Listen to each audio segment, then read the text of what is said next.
21 நாளும் ஆண்டவருடைய சமூகத்தில் உட்கார்ந்து நம்ம தியானிச்சு கொண்டிருக்கிறோம். பரிசுத்த ஆவியானவர் புடமிடுகிற அக்கினி போல நமக்குள்ள செயல்பட்டு கொண்டிருக்கிறார். எத்தனை பேர் உணர்றீங்க ஆவியானவர் என்னை புடமிட்டு கொண்டிருக்கிறார்? ஹல்லேலூயா.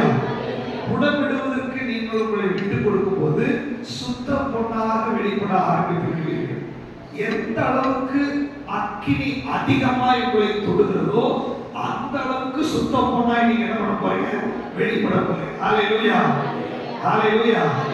நம்ம வாசிச்சோம் பரிசுத்த ஆவியானவருடைய அபிஷேகம், அது அக்கினி அபிஷேகமாய் வெளிப்பட்டு கொண்டிருக்கிறது. பரிசுத்த ஆவியானவருடைய அபிஷேகம் உண்டு, பரிசுத்த ஆவியானவருடைய அக்கினி அபிஷேகம் உண்டு. பரிசுத்த ஆவியானவருடைய அபிஷேகம் உங்களை நிரப்பி வழிநடத்தும் போது பரிசுத்த ஆவியுடைய அக்கினி உங்களுக்குள்ளேயும் எனக்குள்ளேயும் சபையிலையும் தேவ ராஜ்யத்துக்கு விரோதமாக இருக்கிற எல்லாவற்றையும் சுட்டெரித்து நம்மை அனல் மூட்டி எழுப்பும்படி பரிசுத்த ஆவியுடைய அக்கினி வெளிப்பட ஆரம்பிக்கிறது. ஹல்லேலூயா. நம்மை அக்கினியாய் மாற்ற வேண்டியதுதான் தேவனுடைய விருப்பம். அவர் சொல்ற எபிரேயர் விருப்பத்துல தம்முடைய தூதர்களை காற்றுகளாகவும் தம்முடைய ஊழியக்காரர்களை அக்கினி ஜுவாலைகளாகவும் மாற்றுகிறார். நம்ம அக்கினி ஜுவாலையாக மாற வேண்டும் என்று சொல்லி அவருடைய அக்கினி அனுப்பி கொண்டிருக்கிறார். எத்தனை பேர் விரும்புறீங்க அக்கினி ஜுவாலையாக மாற? சொல்லுங்க, வாயில திறந்து சொல்லுங்க, ஆண்டவரே நான் அனல் இல்லாம குளிர் இல்லாம இருக்கக்கூடாது, நான் அக்கினி ஜுவாலையாய் மாற போகிறேன். சொல்லுங்க, வாயில திறந்து சொல்லுங்க. உங்களை குறிச்சுதான் நீங்க சொல்றீங்க, உங்களை பற்றி தான் நீங்க சொல்றீங்க. சொல்லுங்க, நான் அக்கினி ஜுவாலையாய் மாற போகிறேன், நான் அக்கினி ஜுவாலையாய் மாற போகிறேன், நான் அக்கினி ஜுவாலையாய் மாற போகிறேன். எனக்குள்ள அக்கினி அனல் கொண்டு எழும்ப போகிறது, சத்துருவை பட்சிக்க போகிறது, சத்துருவின் கிரியை அழிக்க போகிறது. நான் இனி சாதாரணமான கிடையாது, அக்கினியா எழுப்பி பிரகாசிக்கும்படி இந்த நாட்களை தேவன் அனுமதித்திருக்கிறார்.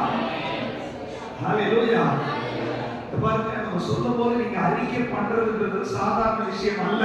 நீங்க வாய்களை திறந்து உண்மையே ஒரு குழந்தை மாதிரி விசுவாசிச்சு ஆன்லைன்லயானாலும் நேர்லயானாலும் நீங்க இருக்கிறவங்க அறிக்கை பண்ணும்போது நீங்களே உணர்வீங்க, உங்களை இப்ப தாக்கிட்டு இருக்கிற கண்டெல்லாம் உடையது நீங்க உணர்வீங்க. ஹல்லேலூயா. சரீரத்தை சிந்தனையெல்லாம் அப்படியே போட்டு போராடுவான் சத்துரு, அது அவனோட வேலை, அவன் செஞ்சுதான் இருப்பான். ஆனா பரிசுத்த ஆவியானவருடைய வேலை உங்களை விடுதலை ஆக்குகிற வேலை. எப்போ ஆவியானவர் செயல்படுவார்? உங்க வாயை நீங்க அறிக்கை பண்ணும் பொழுது மரணமும் ஜீவனும் நாவின் அதிகாரத்தில் இருக்கிறது. நீங்க ஜீவனோடு இருக்க போறீங்களா மரித்தவர்களா இருக்க போறீங்கன்றது உங்க நாக்கு டிசைட் பண்ணுகிறது, உங்களுக்கு இருக்கிற விசுவாசம் டிசைட் பண்ணுகிறது. அதனால உங்க வாய்களை திறந்து நீங்கள் அறிக்கை செய்ய வேண்டும். நம்ம தொடர்ந்து சிந்திச்சு கொண்டிருக்கிறோம். மல்கியா தீர்க்கதரிசன புஸ்தகம் 3ஆம் அதிகாரத்துல 2வது வசனமும் 3வது வசனத்தையும் நம்ம வாசிச்சு கொண்டிருக்கிறோம். வாசிக்கலாம் வேகமாக.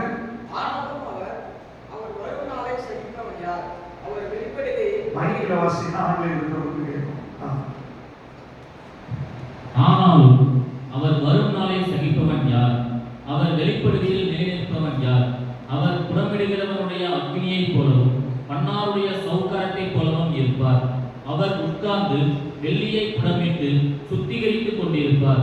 அவர் லேவியின் புத்திரரை சுத்திகரித்து அவர்கள் கர்த்தருடையவர்களாய் இருக்கும்படிக்கும் நீதியாக காணிக்கையை செலுத்தும்படிக்கும் அவர்களை பொன்னைப் போலவும் வெள்ளியைப் போலவும் புடமிடுவார். இங்க மல்கியா தீர்க்கதரிசன புஸ்தகத்துல லேவியர்களை புடமிடும்படி தேவன் தம்முடைய தீர்க்கதரிசி மூலமாய் பேசுகிறார். அப்ப லேவியர்கள் புடமிடப்பட்டிருக்க வேண்டும். லேவியர்களுடைய வேலையே தேவனை பிரதிபலிக்கிறது. ஆசாரி ஊழியம் செய்யும்படி அழைக்கப்பட்டார்கள். ஆனால் அவர்கள் மங்கி போயிருந்த ஒரு காலகட்டத்தில் தேவன் தீர்க்கதரிசி கொண்டு பேசுகிறாரு, இல்ல இல்ல இந்த லேவியர்களை நான் புடமிட போகிறேன்.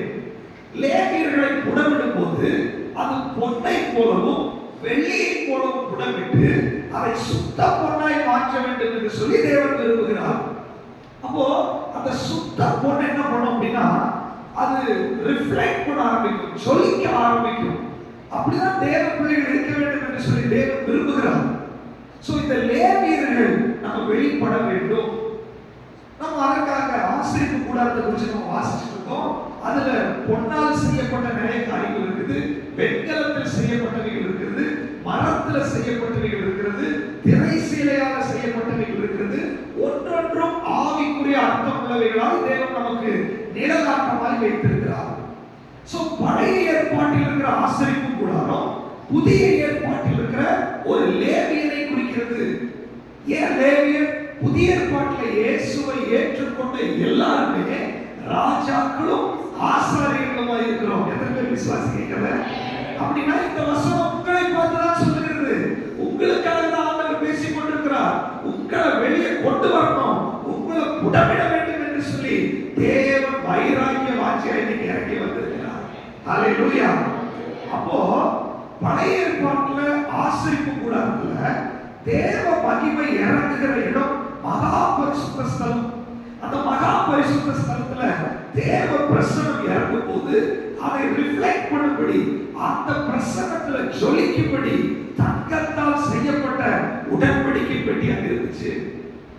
சோ அந்த தங்கத்தால் செய்யப்பட்ட உடன்படிக்கை பெட்டி தேவ பிரசன்னம் இறங்கும் போது அது ஜொலித்துக் கொண்டிருக்கும்.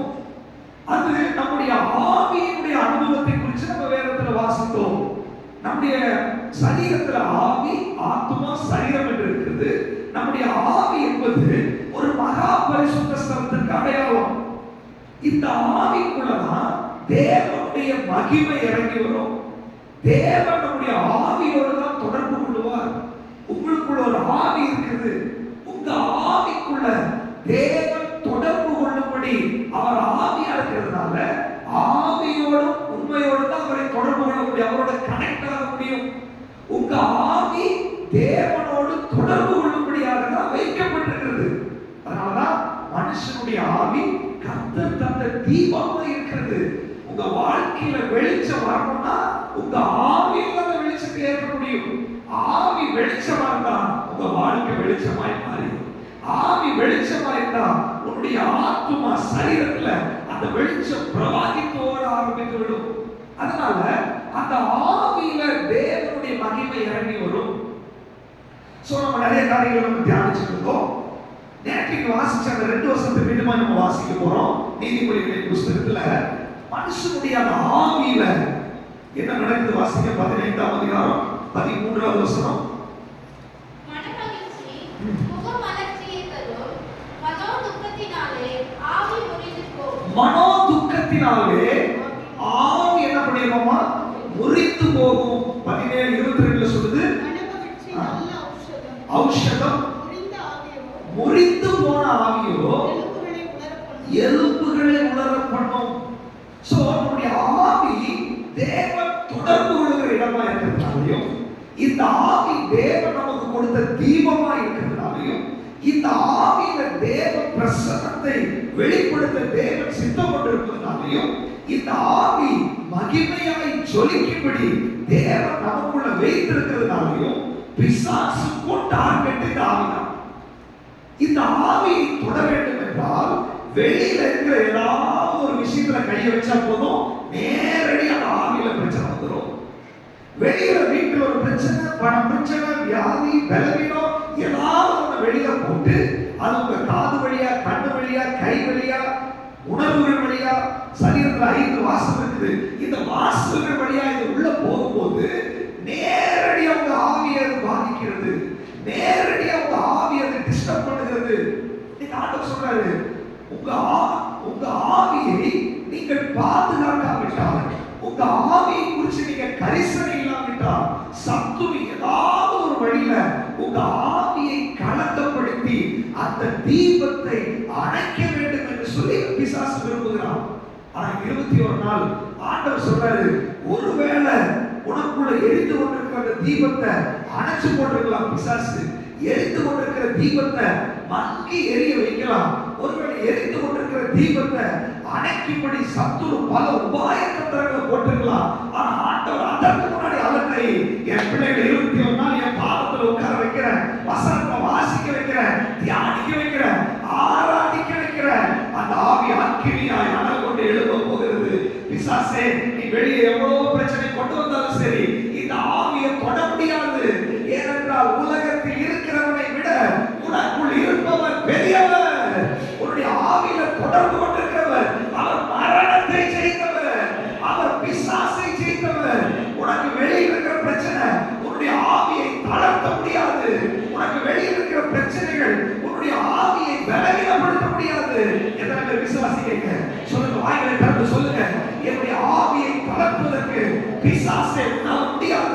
என்னுடைய ஆவியை பலவீனப்படுத்துவதற்கு சத்துருவே உண்டாக முடியாது. மரணத்தை ஜெயித்தவருடைய ஆவி எனக்குள் இருக்கிறது. பிசாசை ஜெயித்தவருடைய ஆவி எனக்குள் இருக்கிறது. எனக்குள்ள தேவனுடைய வல்லமை இருக்கிறது. அந்த ஷெக்கினா மகிமை எனக்குள் இருக்கிறது. நீ விசுவாசிக்கும் போது அந்த மகிமை இறங்க ஆரம்பிக்கிறது. உன்னுடைய ஆவி ஜொலிக்க ஆரம்பிக்கிறது. உன்னுடைய ஆவியுடைய தீபம் ஏற்றப்பட ஆரம்பிக்கிறது. உன்னுடைய ஆவி கொழுந்து விட்டு எரிய ஆரம்பிக்கிறது. ஒரு சத்துருவுக்கு எதிராக ஆவியானவர் உங்களை பலத்த துருகமாய் ஆவியானவர்களை பாதுகாத்துக் கொண்டிருக்கிறார். ஹalleluya. நன்றி ஆண்டவரே. அப்ப பாருங்க, இந்த ஆவி சத்துரு டார்கெட் வைத்து பார்த்து கொண்டிருக்கிறார். பவுல் சொல்றாரு, அதனால நீங்க ஆவியில அனலாயிருங்கள். உங்க உள்ளான மனுஷன்ல நீங்க வல்லமையாய் பலப்பட வேண்டும். புதிய ஏற்பாட்டில் நிரூபங்கள் எல்லாமே ஆவியில நீங்கள் பலனடையக்கூடியாய் அநேக சத்தியங்கள் எழுதப்பட்டிருக்கிறது. அதெல்லாம் டார்கெட் தெரியுமா? உங்க ஆவியில பலனடைச்சா எல்லாமே ரெடி ஆயிடும். ஆவி ரெடி ஆயிடுச்சுன்னா எல்லாமே ரெடி ஆயிடும். அதனால இந்த நாட்கள் ஆவியை டார்கெட் பண்ணி அந்த அக்கினி அபிஷேகம் வந்து கொண்டிருக்கிறது. ஹalleluya. அக்கினி அபிஷேகம் என்பது அபிஷேகமுடைய ஆவியை பலப்படுத்தும். அக்கினி ஆவிக்கு எதிராக சுட்டெரிக்க ஆரம்பிக்கிறது. ஹalleluya. சோ பரிசுத்த ஆவியானவர் இந்த நாட்கள் அந்த ஆவியில பலனடைவது குறித்து நம்மோடு கூட பேசிக் கொண்டே இருக்கிறார். நம்ம தியானிச்சோம், ஆசரிப்பு கூடாரத்தினுடைய அந்த உடன்படிக்கை பெட்டிக்கு உள்ள ஒரு 3 பொருள்கள் இருக்கிறது. விசுவாசம் இல்லாமல் தேவனுக்கு பிரியமாய் இருப்பது கூடாத காரியம். அப்போஸ்தலன் பவுல் சொல்றாரு 2 கொரிந்தியர்ல, நாங்கள் விசுவாசத்தின் ஆவி உடையவர்களாய் விசுவாசிக்கிறபடியால் நாங்கள் பேசுகிறோம். அப்ப எங்களுடைய ஆவியில விசுவாசத்தினுடைய ஆவி கனெக்ட் ஆகிருக்குது. ரெண்டாவது அவிசுவாசத்தின் ஆவி இருக்குது, விசுவாசத்தின் ஆவி இருக்குது. அவிசுவாசத்தின் ஆவி உங்க ஆவியோட கனெக்ட் ஆச்சுன்னா பேசுறதெல்லாம் நினைக்கிறத, ஐயோ கீழே விழுந்துடாது, ஐயோ போன ஏதாவது ஆயிரம் போகுது, ஐயோ ஏதாவது வியாதி வந்துட போகுது, நெகட்டிவாவே தான் வந்துட்டு இருக்கும். ஏதாவது நடந்துருமோ, ஏதாவது ஆபத்து வந்துருமோ, ஏதாவது கிரீகள் நடந்துருமோ, பிசாசு அட்டாக் பண்ணிடுவானோ, இதை சாப்பிட்ட ஏதாவது ஆயிருமோ, நெகட்டிவான வார்த்தைகள். உங்க ஆவியில அவிசுவாசத்தின் ஆவி இருந்தா எல்லாம் நெகட்டிவா தான் பேசும். ஆனா ஒரு விசுவாசத்தின் ஆவி உங்களோட கனெக்ட் ஆயிடுச்சுன்னா எப்படி நீங்க பேசுறீங்க? என் பக்கத்தில் நெருங்கப்பட்டாலும் நாம ஒடுங்கி போக மாட்டோம். சர்ப்பங்களை தேள்களை மிதிக்கும்படி சத்துருவுடைய சகல வல்லமைகளை மேற்கொள்ளும்படி தேவன் எங்களுக்கு அதிகாரம் கொடுத்திருக்கிறாரு. எனக்கு விரோதமாய் உருவாக்கப்படுற எந்த ஆயுதமும் வாய்க்காதே போகும். கர்த்தர் என்னோடு கூட இருக்கிறார். அவருடைய கோலும் தடியும் என்னை தேற்றும். அவர் என்னுடைய மேய்ப்பராய் இருக்கிறார். என் ஜீவனுள்ள நாளெல்லாம் நன்மையும் கிருபையும் என்னை பின்தொடரும். அப்ப விசுவாசத்தின் ஆவி இப்படி பேச வைக்கும். இப்படி பேசும்போது என்ன நடக்குது? மரணமும் ஜீவனும் ஆவியின் அதிகாரத்தில் இருக்குது. நான் எதை சொல்லணும் அது என் பின்னாடி வர ஆரம்பித்து விடும். ஹalleluya. எத்தனை பேர் விசுவாசிக்கிறீங்க? சொல்லுங்க, ஆண்டவரே இந்த விசுவாசத்தின் ஆவியை கொடுங்க. வாயில திறந்து சொல்லுங்க, அந்த விசுவாசத்தின் ஆவியை எனக்கு கொடுங்க ஆண்டவரே. விசுவாசத்தின் ஆவியை கொடுங்க ஆண்டவரே. சொல்லுங்க, எனக்கு அந்த விசுவாசத்தின் ஆவியானவர் உங்களை தொட்டு கொண்டிருக்கிறார். அப்போ உடன்படிக்கை பெட்டிய அதுதான் ஜொலிக்கணும்னு சொல்லி ஆண்டவர் விரும்புகிறார். அது நம்முடைய மகா பரிசுத்த ஸ்தலமாகிய நம்முடைய ஆவிக்குள் இருக்கிறது. சோ இந்த உடன்படிக்கை பெட்டிக்கு உள்ள 3 பொருள் இருந்துச்சுன்னு சொல்லி நம்ம நேற்று வாசிக்கலாம். எபிரேயர் 9ஆம் அதிகாரம் 4ஆவது வசனம். அதிலே பொன்னாட் செய்த தூபகலசமும் முழுவதும் கொச்சவனுக்கு ஒதுக்கப்பட்டிருந்த உடன்படிக்கை பெட்டியும் இருந்தது. அந்த பெட்டியிலே மன்னா வைக்கப்பட்ட பொற்பாத்திரமும் ஆரோனுடைய தகர்க்கப்போடும் உடன்படிக்கையின் கற்பலகைகளும் இருந்தன. அதற்கு மேலே இந்த 3 காரியங்கள் அந்த உடன்படிக்கை பெட்டிக்கு உள்ளாக இருந்துச்சு. நேற்றுக்கு நம்ம வாசிச்சோம், உடன்படிக்கை பெட்டிக்கு உள்ள நீங்க பார்க்க முடியாது. ஆனா வேதத்தில் நமக்கு எழுதப்பட்டு வைத்திருக்கிறார். உங்க ஆவிக்குள்ள இருக்கிறதை நீங்க பார்க்க முடியாது.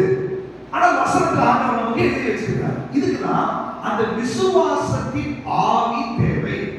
சொல்லி விசுவாசிச்சு அறிக்கை பண்ணும்போது அது உங்களுக்குள்ள வெளிப்பட ஆரம்பித்து விடும். உனக்கு சோர்வு வரும்போது, சத்துரு நீங்க ஜொலிக்க விடாதபடி உங்க பொண்ணை மங்க வைத்திருக்கும் போது உடன்படிக்கை பெட்டிக்குள்ள எனக்குள்ள மன்னா இருக்கிறது, எனக்குள்ள ஜீவ அப்பமா இருக்குது, அது இயேசு கிறிஸ்து எனக்குள்ள இருக்கிறாரு. அதை நீங்க விசுவாசிக்கும் போது மன்னா ஒரு அற்புதத்தின் அடையாளம் உங்க வாழ்க்கையில் அற்புதம் நடக்க ஆரம்பித்து விடும். சத்துரு என்ன பண்ணிருக்கான்?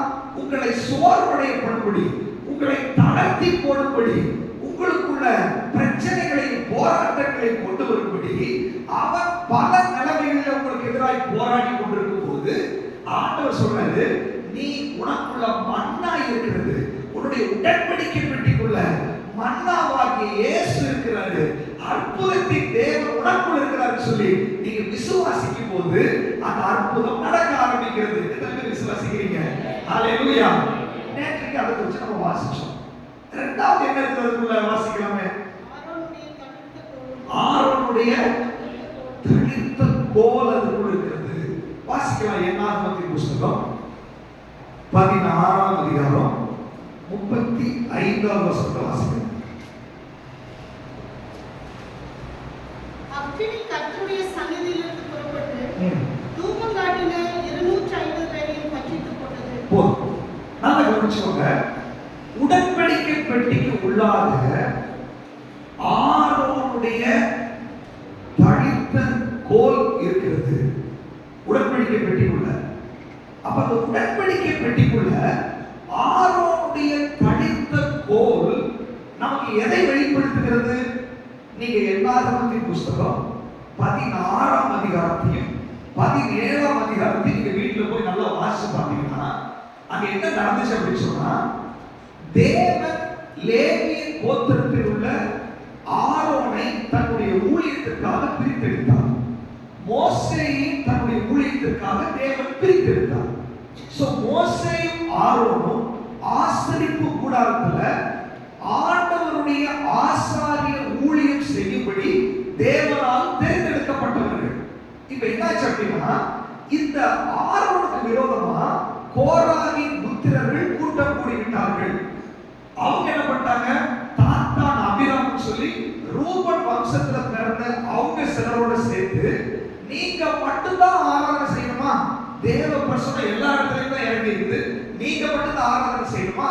நாங்களும் செய்யணும்னு சொல்லிட்டு இந்த தேவ மனிதர்களுக்கு விரோதமாய், அழைப்பை பெற்ற தெரிந்து கொள்ளப்பட்டவர்களுக்கு விரோதமாய் இவங்க பேச ஆரம்பித்த உடனே அந்த இடத்துல என்ன நடந்துச்சு அப்படின்னா, அந்த 16ஆம் அதிகாரத்தை நீங்க வாசிச்சு பார்த்தீங்கன்னா, முதலாவது 32ஆவது வசனத்துல பூமி தன் வாயை பிளந்து கோராகின் கூட்டத்தை ஃபுல்லா உள்ள விழுங்கிச்சு.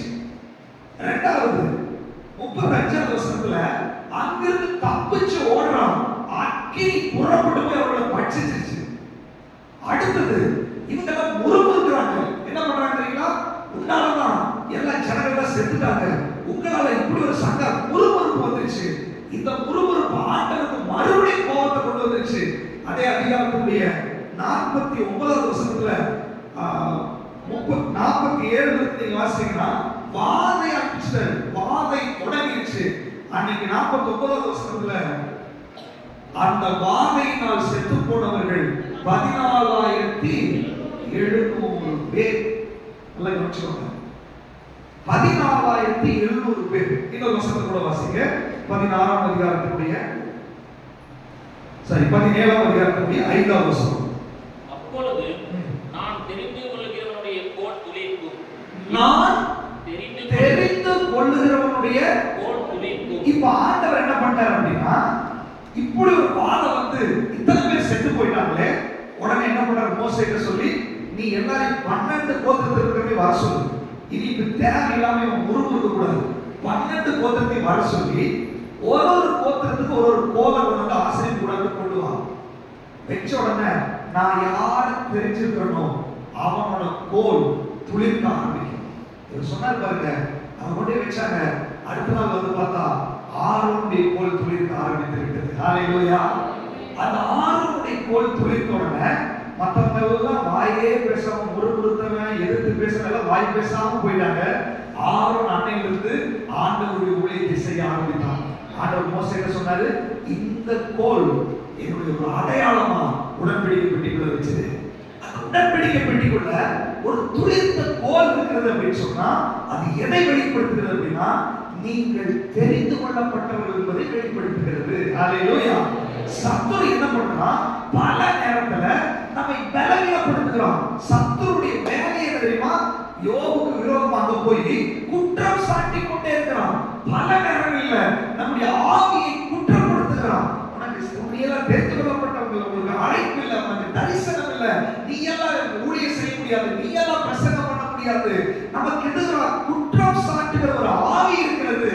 அப்ப விசுவாசத்தின் ஆவியில அந்த உடன்படிக்கை பெட்டி கொண்டிருக்கிற அந்த ஆரோனுடைய துளிர்த்த போல் இன்னைக்கு ஆவியானவர் சொல்றாரு, அந்த துளிர்த்த போல் உள்ள இருப்பதை நீங்க விசுவாசிக்கும் போது, அப்படின்னா புதிய ஏற்பாட்டுல என்னுடைய ஆவிக்குள்ள நான் தெரிந்தெடுக்கப்பட்டவன், ஆரோனுடைய வம்சத்துல வந்துட்டேன், நானு லேவியுடைய புத்திரனா மாறிட்டேன், நான் ஆசாரிய ஊழியம் செய்யப்படி தேவன் என்னை தெரிந்தெடுத்திருக்கிறார், நான் தேவனை சேவிக்கிறதுக்காக பிறந்திருக்கிறேன். வாயில அறிக்கை பண்ணுங்கள. இன்னைக்கு ஆண்டவர் சொல்றாரு, உன் போல் துளிர்த்து இருக்கிறது பாருங்க, உன் போல் துளிர்த்து இருக்கிறது. நல்லா கவனிச்சுக்கோங்க. 12 கோத்திரத்துல இருக்கிறவனும் வந்தான், ஆனா ஆரோனுடைய கோல் மட்டும் தான் துளிர்த்துருச்சு. இன்னைக்கு ஆண்டவர் சொல்றாரு, எத்தனையோ பேர் இருக்கும் போது, உன் சொந்த பந்தத்துல எத்தனையோ பேர் இருக்கும் போது, நண்பர்கள் எத்தனையோ பேர் இருக்கும் போது, பரிசுத்த ஆவியானவர் இன்னைக்கு உன்னை கொண்டு வந்து உன் காதுல இந்த வார்த்தையை கேட்க வைக்கிறார் அப்படின்னு சொன்னா, நீ விசுவாசி. உனக்குள்ள போல் துளிர்த்திருக்கிறது. நீ தெரிந்து கொள்ளப்பட்டவன், நீ தெரிந்து கொள்ளப்பட்டவன், நீ அழைக்கப்பட்டவன், நீ முன்குறிக்கப்பட்டவன், நீ தரிசனம் உள்ளவன், நீ தெரிந்தெடுக்கப்பட்டவன். ஓ, உலக தோற்றத்துக்கு முன்னே நான் முன்குறிச்சிருக்கிறேன்.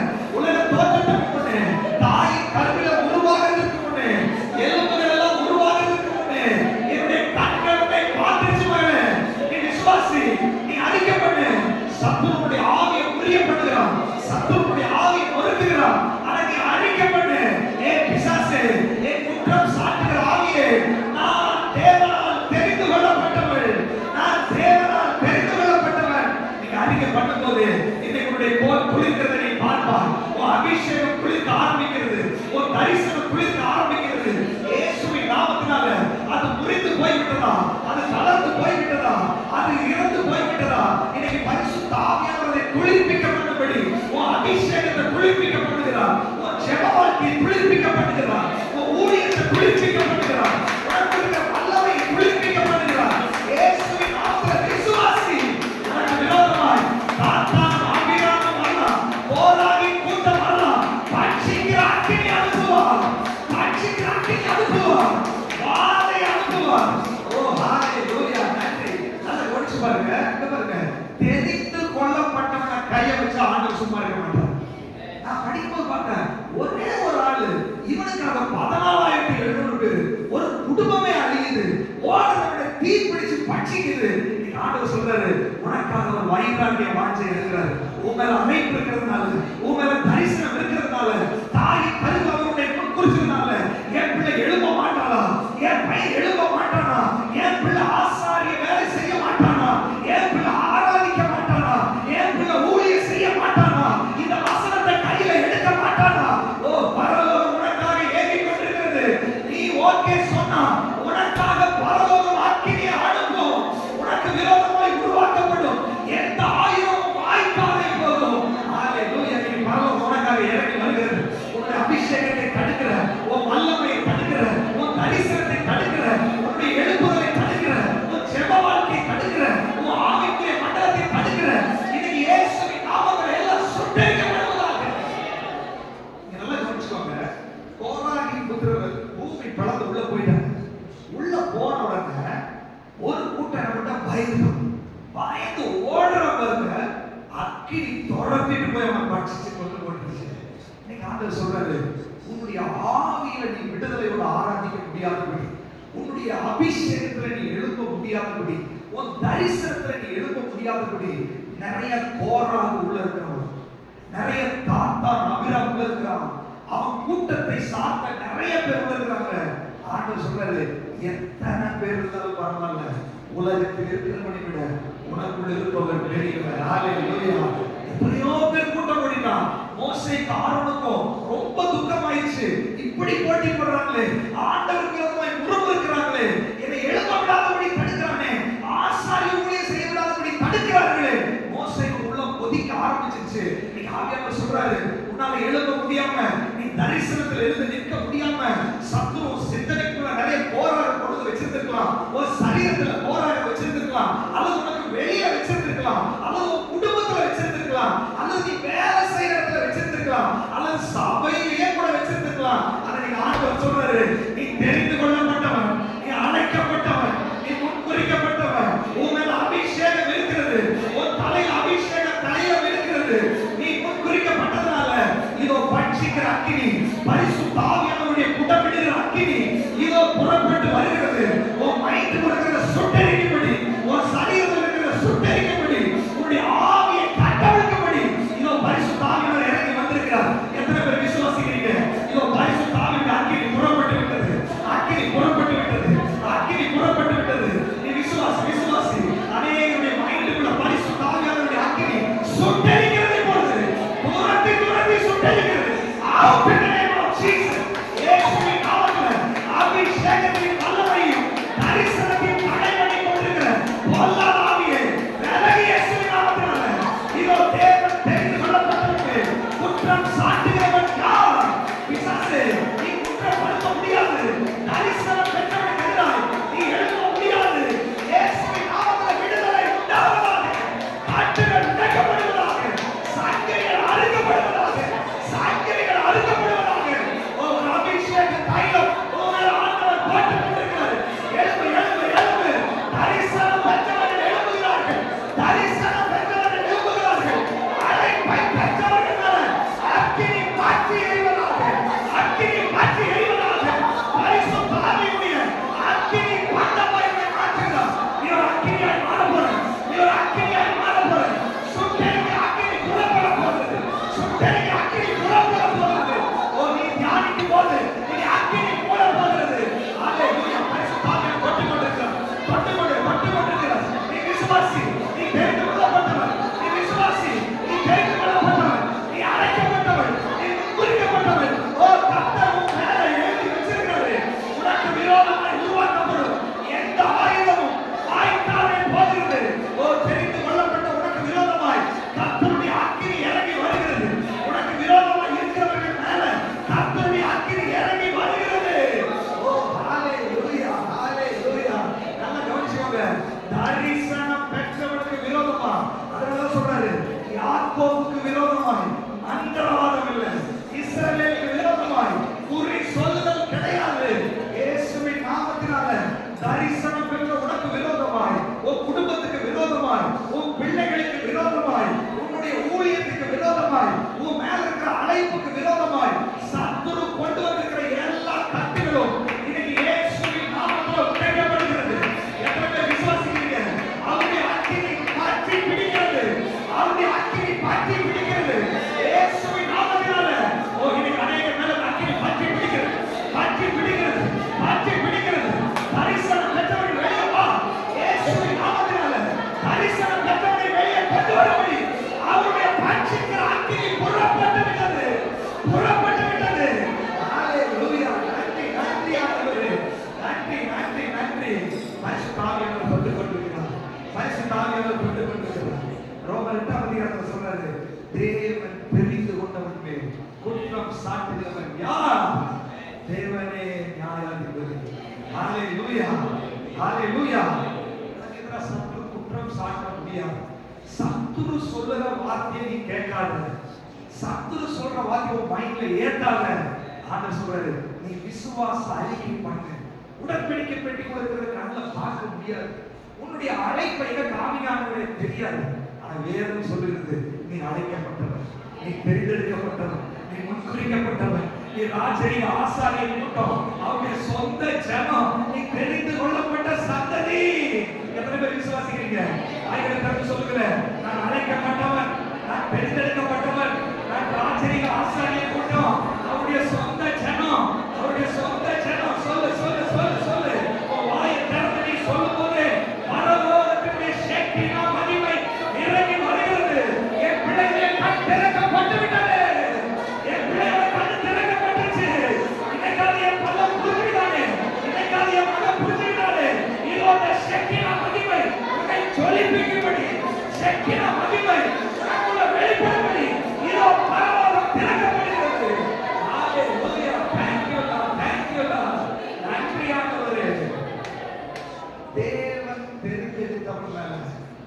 குற்றம் சாட்டுறதுக்கு யாருக்கு அதிகாரமே கிடையாது.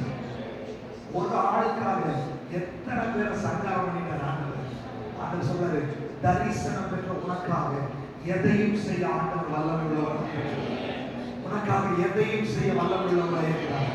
கொஞ்சம் விட்டு கொடுத்தா போதும், கொஞ்சம் இறங்கி வந்தா போதும், கொஞ்சம் குழந்தை மாதிரி கீழ்பிடிச்சா போதும், கர்த்தர் நமக்காக பெரிய காரியங்களை செய்யும்படி இறங்கி வந்திருக்கிறார். ஹalleluya, ஹalleluya. பாருங்க, இந்த ஆரோனுடைய கோல் மோசே சொல்றாரு, எல்லாத்துக்கிட்டையும் சொல்லுங்க, வாதுமை மரத்தினுடைய ஒரு கிளையை ஒரு கோலை வெட்டிட்டு கொண்டு வந்து இங்க வை. ஆரோனும் அப்படிதான் கொண்டு உள்ள வச்சாரு. அந்த கோல் துளிர்த்துச்சு. இன்னைக்கு ஆவியானவர் சொல்றாரு, இந்த வாதுமை மரத்தை வெட்டிட்டு கொண்டு வர்றாங்க பாத்தீங்களா, கிளையிலிருந்து வெட்டிட்டு கொண்டு வந்தா அந்த வாதுமை மரத்தை விட்டு அது பிரிஞ்சு போயிடுச்சு. வேர் கிடையாது, கிளை கிடையாது, ஒண்ணுமே கிடையாது. ஒரு வெறுமையான ஒரு அனுபவம். பல நேரங்களில் உங்க ஆவியில ஒரு வெறுமையை சத்து கொண்டு வரும். ட்ரைனஸ், வெறுமையா இருக்கும்.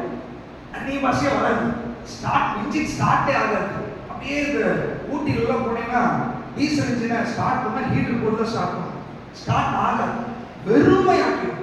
பல நேரங்களில் சத்துரு இந்த குடும்ப உறவுகள் அல்லது உங்களுடைய சொந்த பந்தங்கள், உங்களுடைய சூழ்நிலைகள் எல்லாத்தையும் ஏதாவது ஒரு தனிமைப்பட்ட அனுபவம் அல்லது வறுமை அல்லது பண பிரச்சனை அல்லது ஏதாவது ஒரு நம்ம இந்த உலகத்தில் வாழும்போது நிறைய பிரச்சனைகள் இருக்கு இல்லையா, குடும்ப பிரச்சனை, பண பிரச்சனை, ஃபீஸ் கட்டல, வேலையில பிரச்சனை. இந்த பிரச்சனைகள் என்ன பண்ணும்னா உங்க ஆவியை ட்ரை ஆக்கிடும், வெறுமையாக்கிடும். ஆனா நமக்கு அடையாளமா ஆண்டவர் அந்த கோலை வச்சிருக்காரு. எல்லா கோலும் கொண்டு வந்து வச்சான். ஆனா தரிசனங்களோட கோல் துளிக்க ஆரம்பிக்கிறது. இன்னைக்கு ஆண்டவர் சொல்றாரு, உன் வெறுமையாக்கிறவனுடைய ஆவி இன்னைக்கு துளிக்க ஆரம்பிக்கிறது. நீ விசுவாசிச்சால் தேவ மகிமையை காண்பார். எத்தனை பேர் விசுவாசிக்கிறீங்க? ஆண்டவரே, ஆரோனுடைய கோல் துளிக்கப்பட்டது உண்மைதான். எந்த வறுமையா இருந்தாலும், எந்த வெறுமையா இருந்தாலும், எந்த சத்துருவின் கிரிகளா இருந்தாலும் என்னுடைய ஆவியை ட்ரை ஆக்க முடியாது. ஒருவேளை ட்ரையா இருந்தாலும் இன்னைக்கு நீ விசுவாசிக்கும் போது இதோ தேவனுடைய சக்தினா மகிமை இறங்கி வர ஆரம்பிக்கும். அது துளிர்விட ஆரம்பித்து விடும். இதெல்லாம் விசுவாசிக்கிறீங்க? இன்னைக்கு இந்த ஆவி துளிர்விட போகிறது. வாசிக்கிற வசனத்தை ஏசாயா 43ஆம் அதிகாரம் 20-21 வேகமாக வாசிங்க. ஏசாயா 43:20-21 பாருங்க. நான் தெரிந்து கொண்ட என்னுடைய ஜனம் ஜனத்தின் தாகத்துக்கு ஆ வனாந்தரத்திலே தண்ணீர்களையும் ஆ அவாந்தர வெளியிலே ஆறுகளையும் உண்டாக்குகிறதினால் ஆ காட்டு மிருகங்களும் வலு சர்ப்பங்களும் கோட்டான் குச்சிகளும் என்னை கனம் பண்ணும். இந்த ஜனத்தை எனக்கென்று ஏற்படுத்தினேன். இவர்கள் என் துதியை சொல்லுகிறார்கள். ஆண்டவர் எவ்வளவு அழகா எழுதி வச்சிருக்காரு. நான் கேட்கிறேன், இந்த வசனம் யாருக்கு? அன்னைக்கு அவங்களுக்கு எழுதுறதா, எனக்கு எழுதுறதா? சொல்லுங்க, வாயில திறந்து சொல்லுங்க. இந்த வாக்குத்தத்தம் எனக்கு எழுதப்பட்டது, எனக்கு எழுதப்பட்டது. ஆண்டவர் சொல்றாரு, உன் வாழ்க்கை ட்ரையா இருக்குதா, உன் வாழ்க்கை மனாந்தரமா இருக்குதா, உன்னுடைய ஆவி சோர்ந்து போயிடுச்சா, உன் ஆவி ஒடுங்கி போயிடுச்சா, பிரச்சனைகளினால, சோர்வுகளினால, ஒருவேளை உங்களுடைய குறைவா கூட இருக்கலாம், அல்லது வெளியிருந்து சத்துரு பல விதத்துல போராடி இருக்கலாம், இந்த போராடி கூட்டம் எழுப்பி இருக்கலாம், தாத்தா நம்பிராம் எழுப்பி இருக்கலாம், குடும்பத்துல பிரச்சனை வந்திருக்கலாம், சமுதாயத்துல பிரச்சனை வந்திருக்கலாம். இன்னைக்கு ஆண்டவர் சொல்றாரு, இந்த ஜனத்தை எனக்கு என்று ஏற்படுத்தினேன். இவர்கள் என் துதியை சொல்றதுக்காக நான் உங்களை ஏற்படுத்தியிருக்கிறேன். அதனால நான் தெரிந்து கொண்ட என் ஜனத்தின் தாகத்திற்காக நான் வனாந்தரத்துல வழியையும் அவாந்தர வெளியில நீரூற்றுகளை நான் வரவிட போறேன். இன்னைக்கு ஆண்டவர் சொல்றாரு, உன்னுடைய ஆவி துளிர்க்க ஆரம்பிக்கும். வனாந்தரமா இருக்கிற ஆவியில அவர் வயல்வெளியா மாற்ற போகிறாரு, அது நீரூற்றாய் மாற்ற போகிறாரு. இயேசுவின் நாமத்தினால உனக்குள்ள இருந்து ஜீவ தண்ணீர் உள்ள நதிகள் வெளியே ஓடக்கூடாதுன்னு சொல்லி சத்துருவை ட்ரை ஆக்கி வச்சிருக்கிறான். ஆனா இன்னைக்கு பரிசுத்த ஆவியானவர் சொல்றாரு, நீ தெரிந்து கொள்ளப்பட்டவள். இவர்கள் உடன்படிக்கை கட்டி கொடுக்கிற அந்த ஆரோனின் கோல் தெரிந்தெடுக்கப்பட்ட என்னை ஞாபகப்படுத்துகிறது. உன் மேல இருக்கிற வாக்குத்தத்தத்தை ஞாபகப்படுத்துகிறது. உன் மேல இருக்கிற அழைப்பை ஞாபகப்படுத்துகிறது. உன் மேல இருக்கிற தேவனுடைய திட்டத்தை ஞாபகப்படுத்துகிறது. எத்தனை பேர் அதை விசுவாசிக்கிறீங்க? ஆயிரத்தி விசுவாசம் அறிக்கை பண்ணுங்க பார்க்கலாம். இன்னைக்கு ஆவி குளிர்க்க ஆரம்பிக்கிறது. அநேகருடைய ஆவி குளிர்க்க ஆரம்பிச்சிருச்சு. அநேகருடைய ஆவி குளிர்க்க ஆரம்பிச்சிருச்சு. வனாந்தரத்துல நீரூற்றுகள் வரவிட ஆரம்பிச்சிருக்குது. அநேகர்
தெரிந்து கொண்ட என் ஜனமா இருக்கிறதுனால அது ஆண்டவரே கூட்டளவில் குளிர்க்க ஆரம்பிச்சிடும். செக்கின மகிமை இறங்க ஆரம்பிச்சாலும் குளிர்க்க ஆரம்பிச்சிடும். நீங்க ஆண்டவர் சொல்றாரு, உனக்கு கவுன்சிலிங் வேண்டாம், உனக்கு டெலிவரன்ஸ் வேண்டாம், உனக்கு ஆறுதல் வேண்டாம், உனக்கு தேர்தல் வேண்டாம், உனக்கு தைரியப்படுத்த வேண்டாம், நீ தீர்க்க தரிசனம் வேண்டாம், ஒன்றும் வேண்டாம். நீ தெரிந்து கொள்ளப்பட்ட சந்ததி, நீ ராஜரீக ஆசாரிய கூட்டம், செக்கின மகிமை உன்னை பற்றி பிடிக்கிறது. இயேசுவின் நாமத்தில் குளிர்விடும்படி. ஹalleluya, ஹalleluya. ஓ, உனக்குள்ள ஆண்டவர் வெளிப்பட்டு கொண்டிருக்கிறார். உனக்குள்ள ஆண்டவர் வெளிப்பட்டு கொண்டிருக்கிறார். கர்த்தரே உனக்கு நித்திய வெளிச்சம். இனி சூரியன் உனக்கு வெளிச்சமாயிராமல், சந்திரன் உனக்கு வெளிச்சத்தை கொடுக்காமல், கர்த்தரே உனக்கு நித்திய வெளிச்சம். ஆண்டவரை கூப்பிடும்போது அவர் இறங்கி வருவார். உன் துக்க நாட்கள் முடிந்து போனது. துக்க நாட்கள் முடிந்து போனது. ஹalleluya. எத்தனை பேர் விசுவாசிக்கிறீங்க? ஹalleluya சொல்லுங்க. ஏன்னா நீங்க தெரிந்தெடுக்கப்பட்டவர்கள்.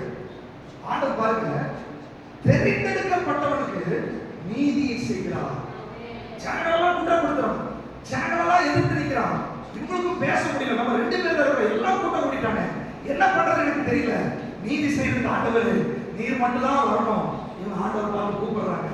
ஒருவேளை நீ தெரிந்தெடுக்கப்பட்டவனுக்கு அநீதி இழைக்கப்பட்டிருக்கிறா, நீதி இல்லாம இருக்கிறதா, ஒரு நீதியே கிடைக்கலையா, அதனால சோர்ந்து போயிருக்கிறீங்களா, தளர்ந்து போயிருக்கிறீங்களா? நீங்க ஆண்டவர் சொல்றாரு, நீதியை செலுத்து பிடிக்காமல் இறங்கி வந்திருக்கிறார். வாசிக்கலாம், லூக்கா எழுதின சுவிசேஷம் வேகமாக வாசிங்க. 18ஆம் அதிகாரம் 7ஆம் வசனம் 8ஆம் வசனம் வாசிங்க வேகமாக. லூக்கா 18:7. அந்தபடியே தேவன் நம்மை நோக்கி இரவும் பகலும் கூப்பிடுகிறவர்களாகிய தம்மால் தெரிந்து கொள்ளப்பட்டவர்களின் விஷயத்தில் நீடிய பொறுமையுள்ளவராய் இருந்து, தம்மால் தெரிந்து கொள்ளப்பட்டவருடைய விஷயத்துல நீடிய பொறுமையா இருந்து அவர்களுக்கு நியாயம் செய்யாமல் இருப்பாரோ சீக்கிரத்திலே அவர்களுக்கு நியாயம் செய்வார் என்று உங்களுக்கு சொல்லுகிறேன். ஆகிலும் மனுஷகுமாரன் வரும்போது பூமியிலே விசுவாசத்தை காண்பாரோ. அங்கே விசுவாசத்தின் ஆவியை தான் எதிர்பார்க்கிறார். அவிசுவாசத்தின் ஆவி என்ன பண்ண தெரியுமா?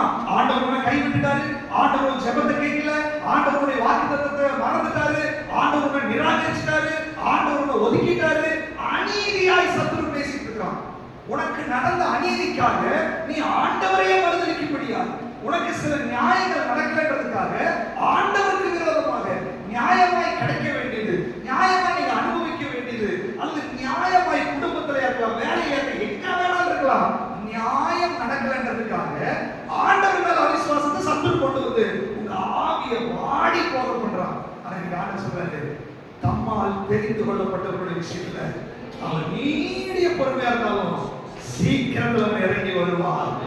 ஆண்டவர் சொல்றாரு, இவ்வளவு நாள் நீடிய பொறுமையா இருந்திருக்கலாம், இன்னைக்கு 21 நாள் உபவாச ஜெபத்துல அவருடைய ஷெக்கினா மகிமையை இறக்கி தம்மால் தெரிந்து கொள்ளப்பட்டவர்களுக்கு எப்படி போர்வாகின் கூட்டத்துக்கு நீதி செலுத்தினாரோ, அக்கினியை இறக்கினாரோ, ஒரு கூட்டத்தை அழிச்சாரோ, அது மாதிரி உனக்கு நீதி செய்யும்படி ஆண்டவர் இறங்கி வருகிறார்.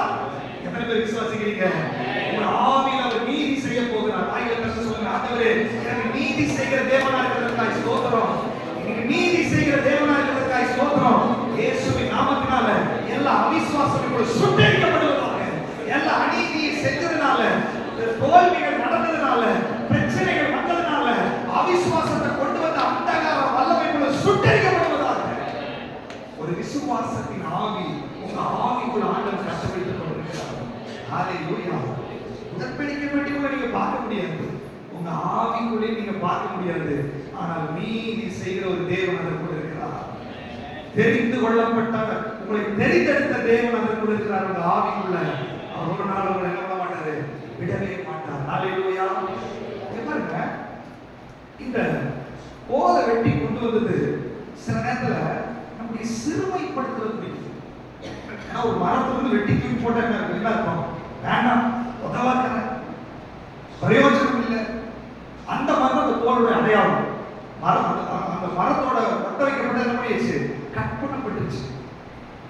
இந்த வேத புஸ்தகத்துல நிறைய பேர் தேவ பிள்ளைகள் அப்படி இருக்கிறாங்க. அண்ணால குறிச்சும் அங்க சொல்லப்படுது. என்னுடைய சிறுமையாக நீங்க பாருங்க, ஒதுக்கப்படுறது, நிராகரிக்கப்படுறது, கிரஷ் பண்ணப்படுறது. வெளியில இந்த மாதிரி நடக்கிற நிறைய காரியங்கள் உங்க ஆவியில ஒடுக்கல கொண்டு வரும். அண்ணால் பாத்தீங்கன்னா வருஷம் ஆலயத்துக்கு போறா, அழுதே சலிச்சிடலாம். ஒண்ணுமே இல்லை, அழுதுதான் வேற வழியே இல்லை. ஆனா ஒரு நாள் தான் அவனுக்கு தெளிவு வந்துச்சு. அதுக்கப்புறம் அவள் துக்கம் முகமா இல்லை. நீங்க ஆண்டவர் சொல்றாரு, உன் சிறுமை, உன்னுடைய வறுமை, உன்னுடைய போராட்டம், நிறைய காரியங்கள் இருக்கிறதுல. ஆனால் குழந்தைகளின் சிறுமை, சிலருக்கு கல்யாணம் ஆகலைன்னு சிறுமை, சிலருக்கு வேலை கிடைக்கலன்னு சிறுமை, சிலருக்கு அழகா இல்லைன்னு சிறுமை, பணம் இல்லைன்னு சிறுமை, வீடு கிடைக்கலன்னு சிறுமை, பிரித்த குடும்பம் சேரலன்னு சிறுமை. பல காரியங்கள் உன் ஆலயத்துக்கு வந்து அழுக வச்சு கொண்டிருக்கிறது, தளர்ந்து வைக்க சொல்லு, தளர பண்ணி கொண்டிருக்கிறது. அண்ணா ஒரு கட்டத்துல அதுக்கப்புறம் ஒரு துக்க முகமா இல்லை இல்லையா? இன்னைக்கு ஆண்டவர் சொல்றாரு, இந்த 21 நாள் உபவாச ஜெபத்துல உன் சிறுமையை மாத்திரத்துக்காக ஆண்டவருடைய ஜெபிக்க வச்சிருக்கிறேன். ஆரோனுடைய கோல் துளிர்ந்தது. சும்மா இல்லை, வாசிங்களேன். என்னாகும் புஸ்தகம் 17ஆம் அதிகாரம் 8வது வசனத்தை சத்தமா வாசிங்க. என்னாகும்? மறுநாள் மோசே சாட்சியின் கூடாரத்திற்குள் பிரவேசித்த போது ஆரோனின் கோல் துளிர்த்திருந்தது. நல்ல கவனிச்சோம். அதுக்கப்புறம் துளிர்த்தது மட்டுமல்ல, அது துளிர்விட்டு அது பூ பூத்து வாதுமை பழங்களை கொடுத்தது. ஹல்லேலூயா, ஹல்லேலூயா. எத்தனை பேர் விசுவாசிக்கிறீங்க? ஒரு சூப்பர் நேச்சுரல் மிராக்கிள் நடக்கிறது. சூப்பர் நேச்சுரல் பவர் வெளிப்படுகிறது. அவன் தோட்டத்துல வச்சு எருவ போட்டு தண்ணி ஊத்தினா கூட பூ பூத்து காய் காய்க்க மாட்டேங்குது இல்லையா? ஆனா ஆண்டவர் சொல்றாரு, அவர் சூப்பர் நேச்சுரல் காட். நீ சோர்ந்து போனீங்களோ, ட்ரையா இருக்கா, பிரிஞ்சு போச்சு, குழந்தை இல்லை, கல்யாணம், நிறைய விஷயங்கள் நம்ம வந்து சோர்வடைப்படுது. அண்ணால மாதிரி நீங்க ஆண்டவர் சொல்றாரு, 21 நாள் உபவாச ஜெபத்துல உன் கோல் கட் பண்ண கோலம் இருக்கலாம், மண்ணுல படாத கோலம் இருக்கலாம், தண்ணி ஊத்தாத கோலம் இருக்கலாம். ஆண்டவர் சொல்றாரு, நான் தெரிஞ்சு கொண்டதுனால இந்த பூமிக்குரிய தண்ணியும் மண்ணும் எழுவுறது வேணாமா, ஷெக்கினா மகிமை இறங்கும் போது உன்னுடைய கோல் குடிக்க ஆரம்பிக்கும், உன் குடும்பம் சேர ஆரம்பிக்கும், உனக்கு குழந்தை பிறக்க ஆரம்பிக்கும், உனக்கு கல்யாணம் நடக்கும், உனக்கு வேலை கிடைக்கும், உனக்கு அற்புதம் நடக்கும். சும்மா குளிர்த்துட்டு அதோட சும்மா குளிர்த்தோட துளிச்சேச்சு விடுறது இல்ல. சாமுவேல போட்டு வந்து தேவ சன்னிதானத்துல வைக்கிற வரைக்கும் ஆண்டவர் ஓய மாட்டார். ஹல்லேலூயா.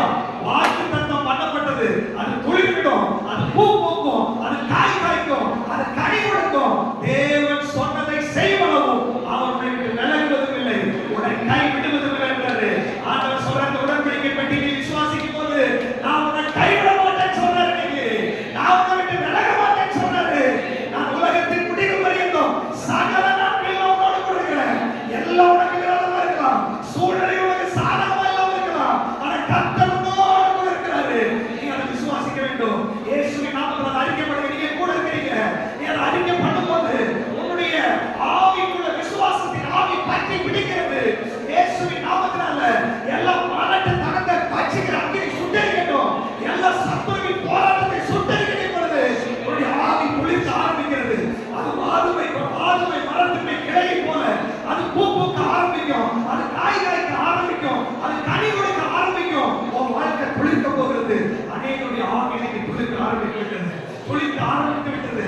உன்னுடைய ஆவியில குளிர்விடும், உன்னுடைய ஆவியில பூ பூக்கும், அது அபிஷேகமா மாறும், அது வளங்களா வெளிப்படும், அது ஆவியின் கனிகளா வெளிப்படும். உன்னுடைய ஆவிக்குரிய மனுஷன் சும்மா அந்நிய பாஷையோட நிற்க மாட்டான், அது அடுத்த கட்டத்துக்குள்ள கடந்து போகிறது. இயேசுவின் நாமத்தினால ஒரு லெவலிலிருந்து இன்னொரு லெவல் மாற்றும்படி இந்த 21